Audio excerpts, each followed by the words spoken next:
Então, o Prédio 11 de hoje vai falar sobre teatro. A gente está aqui com a Desirê, a Lauren e a Luísa. Sejam bem-vindas ao Prédio 11. Eu acho que vocês podem começar contando um pouquinho pra gente o que é o NELIC e qual que é a história dele, como que surgiu. Eu vou falar porque eu sou uma das fundadoras, então começo por aí. A Luísa é atriz e trabalha na produção e a Lauren é nossa aluna.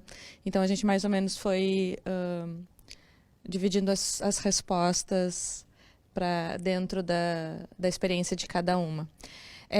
NELIC é uma sigla para Núcleo de Experimentação e Expansão da Linguagem Cênica. Nós somos um grupo de teatro que trabalha no híbrido entre teatro e performance. Estamos aqui em Porto Alegre desde 2003 e a gente trabalha na fronteira sociopolítico-cultural. Então, a gente tem, além do interesse estético pela arte, pelo desenvolvimento do teatro, também o interesse nos âmbitos da ética e da política. Então, isso desde o começo, assim, a gente já nasceu numa ocupação de grupos de teatro no pavilhão 6 do Hospital Psiquiátrico São Pedro, que foi abandonado pela área da saúde e foi ocupado por 16 anos por grupos de teatro. Depois, na sequência dos acontecimentos, nós trabalhamos também na usina do gasômetro, no projeto Usina das Artes, ficamos lá 6 anos consecutivos. E no ano de 2016, esses projetos foram desmontados pelos governos do estado e do município, nessas novas diretrizes econômicas que nós estamos vivendo, né, no país e em todos os âmbitos governamentais, desde o município até a nação. E aí agora nós estamos então numa sede própria, num prédio na Avenida França, no 4º Distrito. A gente está lá desde 2017, início de 2017. Então, nós já vamos agora para o 3º ano de casa. Nós somos um grupo que mantém uma escola. Então, o grupo profissional trabalha com criação de novos espetáculos, mostra de repertório, participação em festivais, viagens, treinamento e desenvolvimento para pessoas que querem se desenvolver de muitas maneiras no campo profissional, profissionais do mundo corporativo. E também temos uma escola com vários cursos, desde teatro por lazer, para desinibição, enfim, até formação de atores, passando por cursos especializados em autores como Shakespeare, Brecht, Nelson Rodrigues, enfim, é um trabalho bem amplo de bastante tempo já. Mas isso para responder o panorama geral, assim. Nesse ano teve um espetáculo para comemorar os 15 anos do NELIC, né, que foi o Merda, dirigido pela Desirê. Sobre o que essa peça fala? Então, esse espetáculo surgiu de uma inconformidade nossa, justamente com esse momento político-econômico que a gente está vivendo, né? E ele também é um espetáculo de teatro performativo, então a gente criou autoralmente dentro de um projeto que foi financiado pelo Fundo de Apoio à Cultura, o FAC, que é um agente financiador do governo do estado. E ele fala justamente dos nossos incômodos, assim. Então é como se ele passasse em revista tudo o que estava acontecendo nesses últimos meses que a gente viveu, desde a última eleição para presidente, que foi muito complicada e que vem trazendo, né, desde aquele momento, mais e mais implicações sociais, passando por questões de cunho social, como os discursos de ódio, de cunho mais tecnológico, como a questão das redes sociais e o acesso às diversas mídias, né, como forma também de ditar relações. Questões do âmbito religioso também e o discurso moralista e que ao mesmo tempo busca um certo tipo de perseguição a diversas camadas da sociedade, enfim. Então era isso, um conjunto, uma grande variedade, é isso, quase como se fosse um espetáculo de revista mesmo, mostrando N situações de inconformidade, com destaque bem grande também a violência contra a mulher, a violência contra pessoas negras, enfim, questões que a gente vai acompanhando e que abre o jornal. E como a gente tem dito, só piora, né? A cada dia só piora. A notícia desgraçada de hoje é um alívio perto da de amanhã, né? Tem sido assim os nossos dias. Como tu disse, a peça ganhou o apoio do Sistema Pró Cultura do governo do estado, né? Qual que é a importância desse tipo de financiamento e subvenção para vocês? É fundamental, porque um país que não investe em cultura é um país que não leva seu povo à potência máxima que ele pode chegar, né? A gente vê isso claramente com exemplos como a Alemanha, a Suécia, a Noruega, enfim. São lugares que realmente investem pesadamente em arte e desenvolvimento cultural da população. E aí tu percebe que a população, de modo geral, começa a ter um entendimento da vida em sociedade, que é um entendimento diferente do que seria antes, né? Então, um entendimento mais comprometido, um entendimento mais participativo, mais autônomo, mais ativo, enfim. E aí existem muitos tipos de teatro, né? Quando a gente abre a boca e diz teatro, é uma palavra guarda-chuva para muitas linhagens, muitas linguagens, muitos modos de manifestação dentro desse campo artístico. Por que o povo precisa de cultura? Acho que essa é a pergunta, né? Um povo que tem cultura é um povo mais autônomo, mais dono de si, sabe os seus direitos, os seus deveres, conhece o seu lugar na existência, na cidade, na polis, né? Como os gregos diziam, consegue se colocar politicamente, consegue conversar sem se sentir submisso ao poder. O poder existe, quem está no poder está lá. Mas a gente precisa entender que são papéis. Um prefeito, um governador, um presidente, são pessoas que ocupam uma função. Não é que a pessoa é mais poderosa. Aquela função é uma função de poder. Mas eu tenho que poder, como sujeito, como cidadã, dialogar com essas pessoas. Isso a arte ensina, isso a arte nos traz um centramento, um equilíbrio de onde eu estou, qual é o meu papel no mundo. Porque sem o povo não existe essa cadeira do poder, né? Acho que isso é uma... Enfim, a importância é gigante. Eu ficaria aqui horas falando sobre a importância de financiamentos como esse. Como tu disse, a gente passou por muitas mudanças políticas, principalmente no último ano. Mas para vocês que trabalham com a arte, já deu para sentir uma diferença desde a última eleição? Enfim, ficou mais difícil?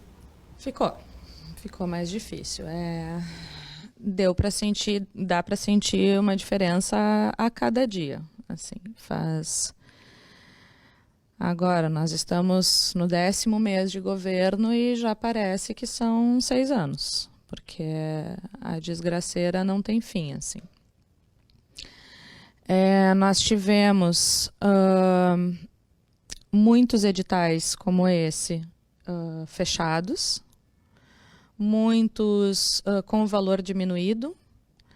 As pessoas que ocupam funções importantes no Ministério da Cultura, na Funarte, foram caçadas ou foram trocadas por outras pessoas que se alinham com o pensamento desse governo e que trazem prejuízos à arte compreendida como vanguarda, né? Trazem prejuízos à arte que pretende fazer evoluir o conhecimento de uma nação. Se estabeleceu um pensamento muito do campo moralizante, que não é a função da arte. A função da arte não é moralizar. E isso sem contar que as pessoas estão assustadas, que as pessoas estão tristes, que as pessoas estão muito abaladas com isso tudo que está acontecendo. E vocês têm outras alternativas, outras parcerias que possibilitam o trabalho? Sim, com certeza. A cada projeto são parcerias diferentes, assim, né? Mas a gente tem tanto pessoas físicas quanto empresas, instituições, enfim. Mas a gente não, no Nelic a gente nunca viveu de edital, assim. Eventualmente a gente consegue ser contemplado, né, com um ou outro projeto, mas isso nunca foi para nós uma fonte de renda principal, assim. É uma fonte de renda também, né? Quando acontece, que bom, a gente celebra e tal. Mas a gente sempre trabalhou em parcerias e para público pagante também. Então, é uma grande soma de vários lugares de onde vem essa renda. Isso também é um equívoco, né? Isso também tem uma questão de entendimento aí, infelizmente, um pouco equivocado, que é do artista que vive de Lei Rouanet, que vive e que está enriquecendo, que está sustentando a sua família. Não é assim que funciona. Assim.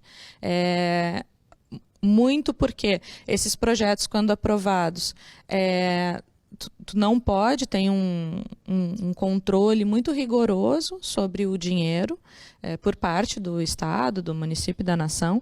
Então, não é possível reter para a companhia, para o grupo, a maior parte da verba. Essa verba ela é distribuída por todas as pessoas e materiais, enfim, que compõem aquele projeto. Então, para nós mesmo, não fica uma parte fundamental daquele dinheiro.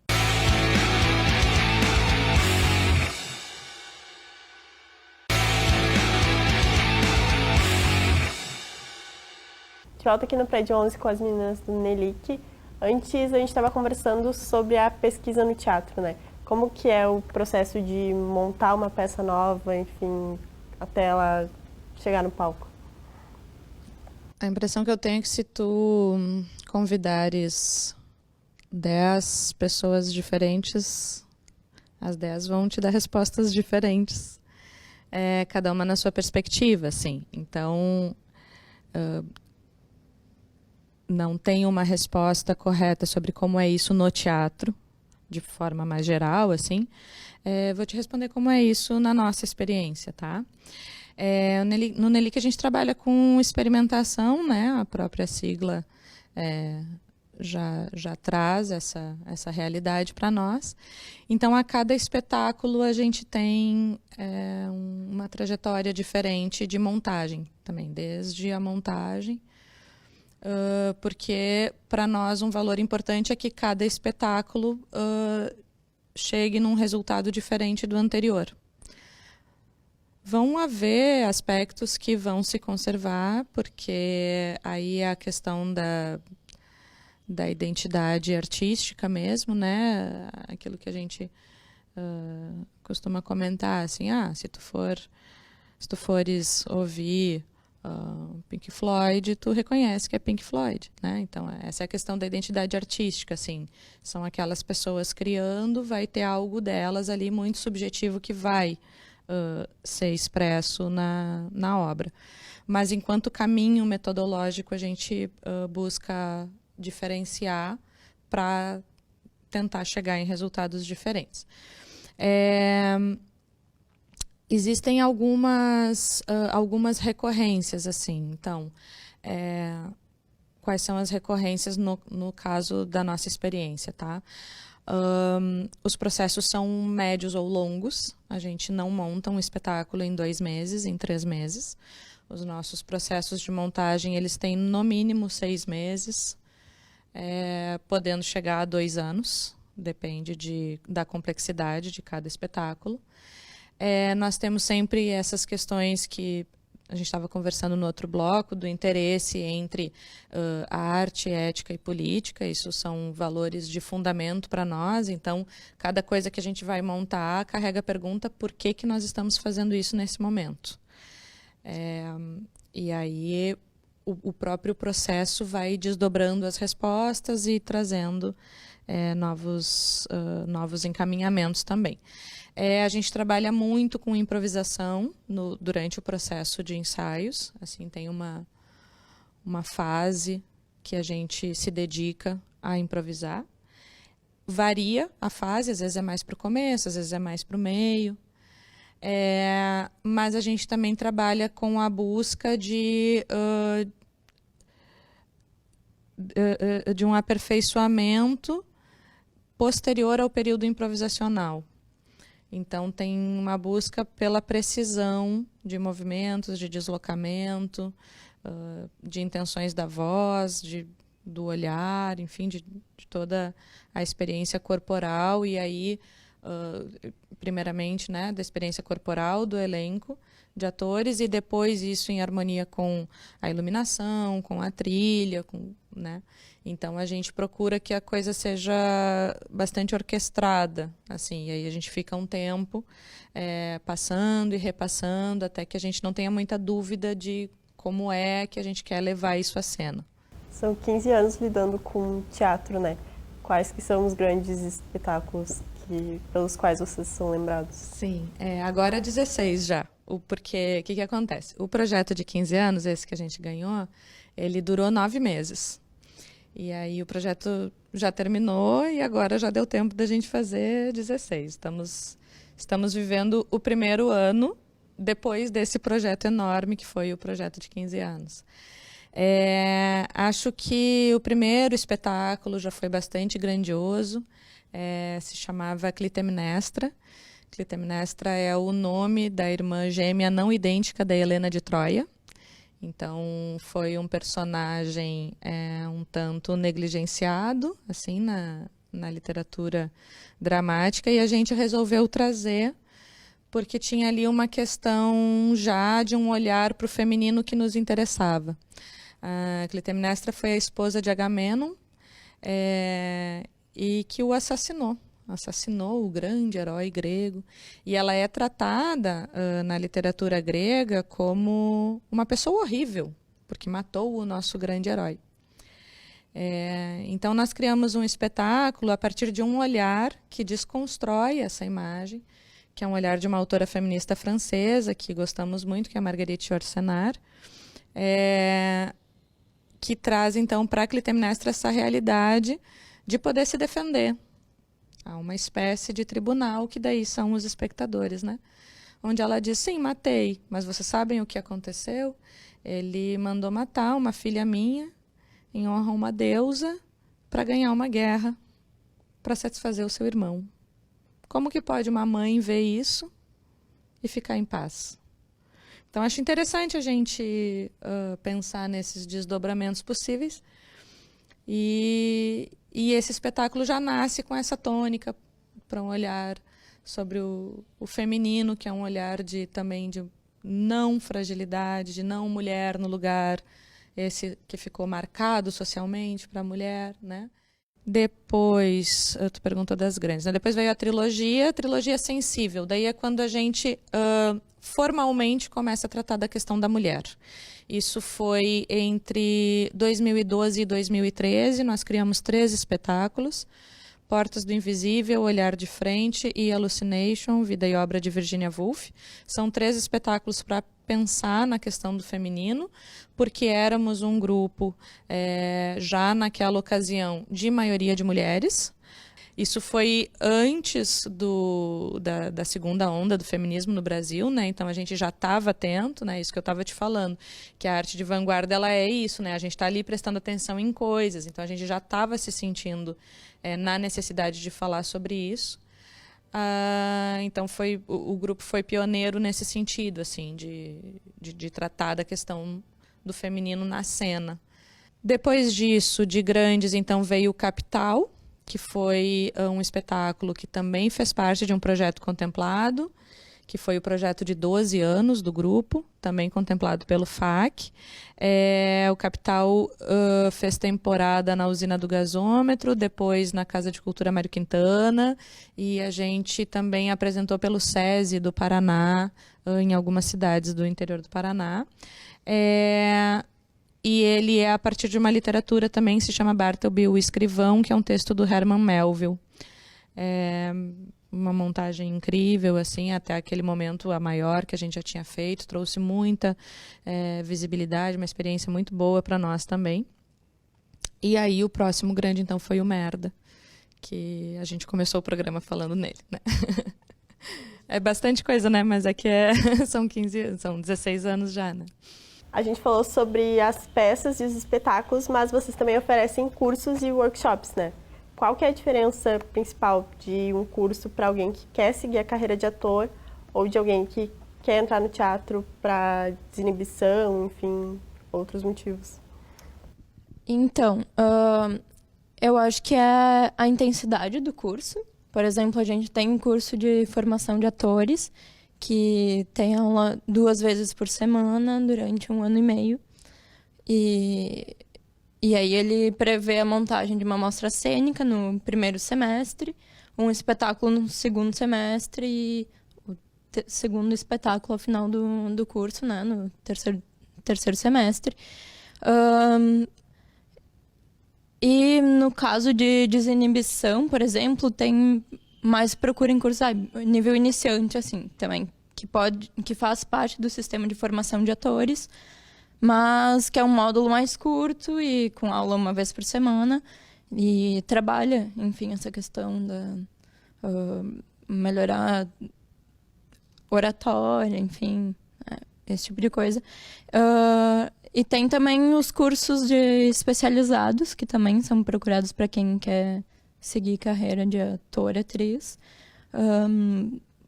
Que tem, por exemplo, Nelson Rodrigues, que são nomes grandes, assim, Shakespeare, Brecht, Teatro do Absurdo, com Beckett, Artaud, enfim. Mas eu acho que é a intensidade do curso, assim. Mas aí todos têm montagem. Todos têm montagem de espetáculo ao final. O nível iniciante tem uma mostra cênica, que é um pouquinho mais simples.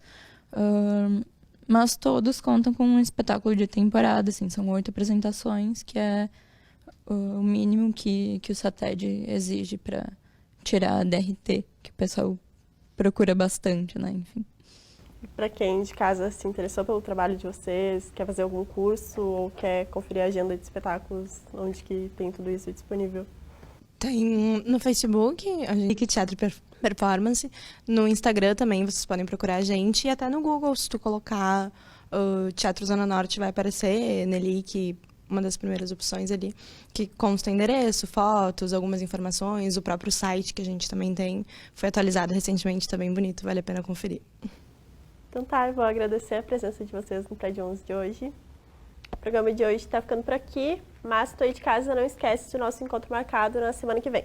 Até lá, tu fica de olho nas nossas redes sociais, que sempre tem alguma coisa legal rolando por lá. Tchau!